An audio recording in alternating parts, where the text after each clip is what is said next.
Okay, selamat petang. Assalamualaikum dan selamat petang. Kita sambung balik macam mana haiwan pula bernafas. Kita sudah tengok bagaimana manusia bernafas kan. Minggu yang lalu, oksigen masuk, karbon dioksida keluar melalui hidung, trakea, bronchus, bronchiol dan juga alveolus. Okay, so sekarang kita tengok pula macam mana. Okay, macam mana haiwan-haiwan bernafas. So we're going to look at how these animals breathe. Okay, first we're going to look at fish. Okay, we're going to look at fish. So fish, they breathe using gills. So it's easier if you have ever helped your mom in the kitchen. Okay, if you lift up the gills, okay, or the wings of the gill filament of the fish. It's usually near the eye, okay, at the bottom near the mouth, okay. If you lift up the gills, you can see actually they have gills filament. So this gills filament acts as a filter. Okay, they act as a filter that captures oxygen inside the water. Okay, we capture the oxygen inside the water and that's how they actually get oxygen from the water. Jadi paling senang adalah kalau kamu pernah tolong ibu kamu dekat dapur, okay, tolong masak. Kamu buka dekat bahagian ni. Okay, kamu buka dekat bahagian ni, kamu akan nampak bahagian ni pula. Kamu akan nampak insang. Okay, kamu akan nampak insang kalau kamu pernah tolong ibu. Okay, so macam mana? Macam mana diorang bernafas adalah di dalam ni mereka ada gill filament. Okay, mereka ada filament ataupun filament ataupun filament. That's how they actually breathe. So when inside of the water, okay, so this is a fish. Contohnya, this is inside of the water. A tank, aquarium contohnya, dalam aquarium. So air dia akan masuk. Okay, air dia akan masuk melalui mulut and then dia akan keluar daripada insang. Okay, macam itulah apa ni nama dia? Macam itulah ikan bernafas. Kalau kamu pernah ada ikan, cuba tengok dia lama-lama. Tengok ikan tu lama-lama. Dia akan buka mulut and then insang dia terbuka. Buka mulut and then insang dia terbuka. Buka mulut and then insang dia terbuka. So that's how actually a fish breathe. When they open up their mouth, the water will flow through their gills. So these gills will act as a filter that will get the oxygen from the water. Okay, so when you zoom this in, we have gill filament. So in this gill filament, this is how when the water flows, okay, when the water flows here, you will get oxygen. So this oxygen will go to your oxygenated blood, will go here, and the oxygenated blood will go there. Okay, that's how that's how a fish breathe. Jadi dalam bahasa Melayu macam ni lah, okay. Kalau kamu zoom dalam insang-insang ni, dia sebenarnya ada filament. Okay, bila kita zoom pula filament, kita ada benda yang besar ni. Okay, so benda yang besar ni. So bagaimana mereka dapat air adalah, mereka dapat oksigen adalah bila dia buka mulut, air akan masuk dalam insang. So bila air masuk dalam insang, dia akan lalu insang tu. Air tu akan lalu insang. Dia macam filter air gitu kan. Dia lalu. So dia filter, dia ambil oksigen. So oksigen tu dia akan masuk ke dalam ni darah. Dalam darah ikan tu. So oxygenated blood means maksudnya dalam blood tu ada oksigen. So blood, daripada nama oxygenated blood, dalam blood tu ada oksigen. Okay, so bila air tu lalu, macam ni, dapatlah sudah oksigen. Dia akan dapat oksigen. So oksigen akan bergabung dengan blood kamu, jadilah oxygenated blood. Okay, adalah oxygenated blood. Okay, itu yang paling mudah lah cikgu boleh beritahu. Yang lain-lain kau boleh baca juga sendiri. Kalau dalam bahasa Melayu ni, okay, kita akan tengok tentang ikan. Okay, ikan. So ikan macam cikgu ajar tadi, kamu ada dalam ikan tu ada insang. Okay, so insang ni yang diperlukan untuk pertukaran gas. Pertukaran gas di dalam air yang diperlukan oleh seekor ikan. Kita tengok mana-mana jalan ikan. Okay, insang ni yang akan ambil oksigen di dalam air. So bila ikan tu buka mulut, kalau kamu ada ikan lah paling senang, bila dia buka mulut, air masuk sini, and then dia akan keluar melalui insang. So dalam insang tu dia macam filter, dia ambil oksigen daripada air. Okay, kalau kamu tahu macam mana oksigen dalam air, sebab sebenarnya dalam air kita ada hidrogen dan juga oksigen. Tapi itu benda lain untuk pening kita kan. Tapi yang penting dalam air ada oksigen. Okay, jadi dia akan ambil air tu, dia akan ambil oksigen. Bila dia buka mulut, masuk air, keluar daripada insang, dapatlah sudah oksigen. Okay, dapatlah sudah oksigen. Ni jadi cakap apabila air melalui celah-celah membran daripada insang, dapatlah oksigen. Okay, so kita tengok pula macam mana serangga bernafas pula. Okay, so macam mana pertukaran gas dalam serangga. Okay, so how an insect have gas exchange. Okay, they use a tracheal system. Okay, they use a tracheal system. So tracheal system is being used in the insect. Okay, so this insect has trachea system, like how this grasshopper is drawn here. Okay, this is their trachea. Okay, and when you see at these small little balloons are their a sac. Okay, small little balloons are the sac.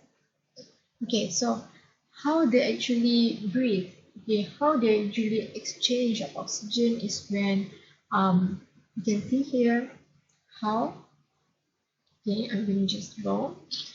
Okay, so it will go through here, okay, through the spiracle. So you have some spiracle at the bottom. So spiracle, it has like a big, okay, spiracle. If you ever capture a grasshopper, try to flip it over. You can see at the abdomen, at the stomach of the abdomen section, it has spiracle. So spiracle is something looks like a like this. If you flip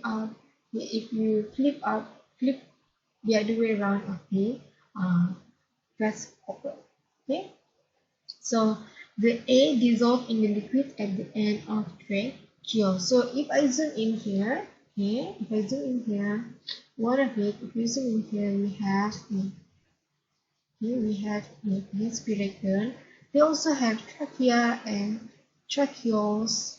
Okay, they have here muscle. Okay, so this is where the exchange of carbon dioxide and also oxygen occurs. Okay, so the oxygen will diffuse into the cell straight away, and carbon dioxide will diffuse out of the cell. Okay, so when you look at this, oxygen will go inside to the cells. This is the oxygen. Okay, and about carbon dioxide, it will go out through the trachea. So it will go out here. Your carbon dioxide will go out. Okay, carbon dioxide will go out, and oxygen will come in, okay, to your cells. Okay, and how do they exchange? Okay, how do they exchange? They just because they have this really thin and moist, okay, thin and moist tracheole. So at the end of this tracheole, they are really thin and moist. So your carbon dioxide and also your oxygen will be easily diffuse. Okay, will be easily diffused. So it is really thin and really moist, just like how our alveolus is. Okay, when our alveolus is so thin and so moist, so the exchange of carbon dioxide and also oxygen just occurs through diffusion. Okay, just occurs through diffusion. Okay, so kalau dalam bahasa Melayu sini kita tengok. Okay, sini kita tengok dalam bahasa Melayu pula, kita tengok serangga. Okay, dalam serangga ni dia ada tracheole, ada kantung udara, trachea dan juga spiral. Kalau kamu pernah pusingkan pernah pusingkan serangga, okay, grasshopper, okay, belalang, kamu pusingkan, dia akan ada spiral. Kalau kamu zoom in dekat spiral, nampak dia macam ni lah. Okay, benda ni adalah di mana oksigen masuk dan juga karbon dioksida keluar. So dia punya tracheole ni adalah sangat nipis. Sama juga macam kita punya alveolus. Okay, dia sangat nipis dan juga dia sangat lembab. So bila dia sangat nipis, dia hanya belalang ataupun serangga, dia hanya dia akan masuk dalam sistem trachea dia. Okay, dia akan masuk dalam sistem trachea dia hanya menggunakan serapan. Okay, so for insects, it will go inside the tracheal system only by simple diffusion because the tracheole is really thin and moist. Okay, so senang dia masuk kan, nipis, so senanglah dia masuk. Gas tu senang dia masuk. Bila dia senang masuk, dia just diffuse sahaja. Okay. So udara memasuki trachea melalui liang pernafasan spiral. Okay, so di hujung-hujung trachea ni dia ada cabang-cabang. Okay, cabang-cabang ni, okay, cabang-cabang ni lah di mana oksigen masuk. Okay, bila oksigen masuk, dia masuk macam tu saja terus pergi sel di dalam badan belalang ni. Okay, bila dia masuk dalam sel belalang ni, dia masuk dengan cara yang senang sahaja, iaitu melalui serapan ataupun penyerapan, diffusion. So dia nipis macam kita punya alveolus. Okay, so kalau kamu masih tak faham, kamu boleh tanya cikgu. Okay, cikgu akan sentiasa online sepanjang 2 jam tu dekat Telegram. Kalau ada apa-apa soalan, kamu boleh tanya Lila. Okay, so kita tengok sini outer moist skin and lungs. Okay, kalau kita tengok pula amphibian. Okay, amphibians for example is frog, okay, or salamander or anything that has moist outer skin. Okay, so amphibian, for example, frogs, okay, they have two ways of breathing. One is first using their skin, moist outer skin, and the other one they will use lungs. Okay, so they have two ways to breathe, one using skin and one using lungs. Okay, so this outer skin, how they breathe is by, it's really thin. Okay, it's really thin. So how they breathe is just by simple diffusion. Okay, oxygen come inside, carbon dioxide go out, so they only use diffusion because it's really thin, like our alveolus. So it's really thin, so they are only using simple diffusion. Okay, simple diffusion. Okay, because it's really thin, it's really moist, so they only use simple diffusion. Okay, and also it has lots of blood capillary. So when they have lots of blood capillary, it's easy for them to exchange oxygen and also carbon dioxide. It's easy to go in, it's easy to go out when you have a lot of bloods. Okay, when you have a lot of bloods, because if you still remember, I taught you before, blood is the one that carries oxygen. They are like small taxis that carries oxygen from one place to another place. Okay, so that's the function of a blood. So when you have more bloods, you will have more taxis to bring oxygen. Okay, So another one, they can use lungs. Okay, we can also use lungs. Okay, jadi untuk bahasa Melayu macam mana? Okay, bagaimana amfibia? Okay, bina amfibia ataupun katak bernafas adalah melalui satu, peparu, dan yang kedua adalah daripada kulit. Okay, peparu dan juga kulit. So dalam ni mereka ada peparu lagi kan macam kita, dan juga mereka menggunakan kulit. Okay, jadi macam mana mereka menggunakan kulit adalah melalui kaedah serapan ataupun penyerapan sahaja. Dia meresap. Bila oksigen masuk, karbon dioksida keluar. Okay, oksigen masuk, karbon dioksida keluar. Dia guna kaedah penyerapan ataupun kaedah serapan sahaja. Sebab dia nipis kulit dia dan juga dia sentiasa lembab. Okay, so ciri-ciri tu sama juga macam kita punya alveolus. Nipis dan juga lembab. Bila nipis dan juga lembab, so dia hanya perlu menyerap sahaja, penyerapan sahaja. So oksigen masuk melalui kulit adalah melalui aktiviti serapan sahaja. So yang kedua lagi, dia boleh bernafas menggunakan peparu. Okay, kalau kamu tengok sini, peparu, oksigen masuk dan juga karbon dioksida keluar. Okay, so macam itulah bagaimana bagaimana binatang ataupun haiwan bernafas. These are the three ways. Okay, so first, fish. Okay, fish, they're using gills, ikan, menggunakan insang. Kedua, insect, using trachea system. Serangga, menggunakan sistem trachea. Okay, amphibia, menggunakan skins and also lungs. Okay, amphibia using skin, kulit dan juga peparu. Macam mana?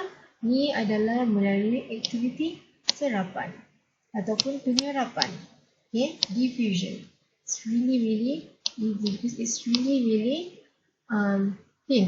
Dia sangat-sangat nipis. Okay, so cikgu akan kasih tunjuk video. Harap kali ni boleh main. Alamak, kali ni mesti boleh main pula kan. Okay, so kita akan tengok video yang seterusnya. Dalam video yang seterusnya, cikgu akan ajar pula bagaimana manusia, okay, adaptation of human respiratory system, and then we're going to look at how plant breathe. Then it's going to be the end of today's lesson.